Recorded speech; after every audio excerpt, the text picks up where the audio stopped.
Welcome. I am Sister Who. Today I just wanted to offer some reflections on the question word which is one of the words that appears in the introduction to the show. This is the show where we deal with issues of life and spirituality and all the questions, which is why in the introduction to the show we put together this montage of questions, all the different questions we can ask and how all of them can lead to something constructive, to new insight, to growth, to empowerment, to different understandings, ways of being, maybe the ability to collaborate with someone that we would have previously considered to be an adversary, but once we come to understand a little bit more, we actually find we can work together in spite of our differences.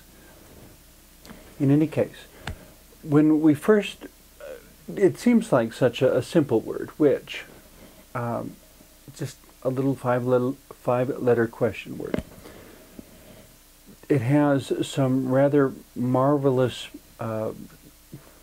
dimensions, repercussions, ways that it can lead to all sorts of much bigger and even profound subjects and discussions.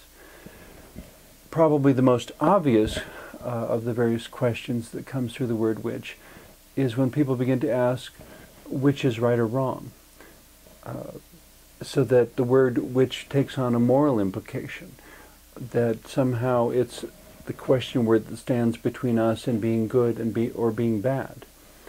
That if I do this or if I do that, which do I choose? Well, which is the right choice?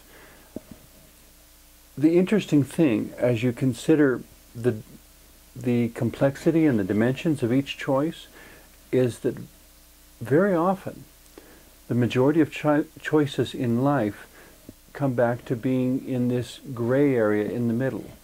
It's not a black and white choice, as the saying goes. In old Hollywood movies, the bad guys always wore black hats and the good cowboys always wore white hats, and that's how you could tell who the good guys were and who the bad guys were. Well, if somebody walked in with a gray hat, it would have been very confusing. It does seem to me, however, that most of our choices in life are in that potentially confusing gray middle area, where we need to learn discernment so that we can make what some people call judgment calls. Something that is not inherently right or wrong, but you have to make a decision which way to go, because you don't know. There's some good things about the bad choice, and there's some bad things about the good choice, and neither choice is completely good or completely bad, but it's always a mix. Most of life, it seems, is a mix, where, well, political elections, I suppose, being one example of how often people have described political elections as a choice between the lesser of two evils, because the really good candidates aren't even running. But that's a whole nother show for another discussion another time. When we ask the question which, initially it may say to us, which is the right choice? And as we begin to look at the pieces and the parts and what constitutes each of the choices, it may become very difficult to decide which is the right choice, because in some ways they're both right, in some ways they're both wrong.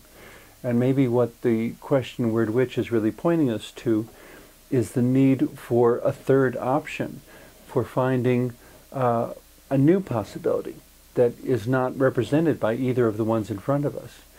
You know, maybe in a particular election there are two primary candidates and neither of them seem particularly desirable. What we really want is a third candidate that embodies qualities that would better serve the office being decided by the election. There's not always a person available with those qualities who's willing to step forward and do the office, though. And of course, the complication in that is how everything is so interconnected, that if you had a genuinely good person, would they be able to survive the complex gray areas of the office? Because most of our political offices require an inordinate number of judgment calls where any choice you make is not completely good or completely bad. It's just, but a choice has to be made. And no matter what choice you make, somebody will agree with you and think you're wonderful, and somebody will disagree with you and think you should be thrown out of office and replaced by somebody else. And in the midst of that intense crossfire, I can understand where it would be very difficult to remain a person of integrity, of clarity, of conviction, of personal virtue. And so, like most things in life, I suppose, it takes a special kind of person to do each special kind of job.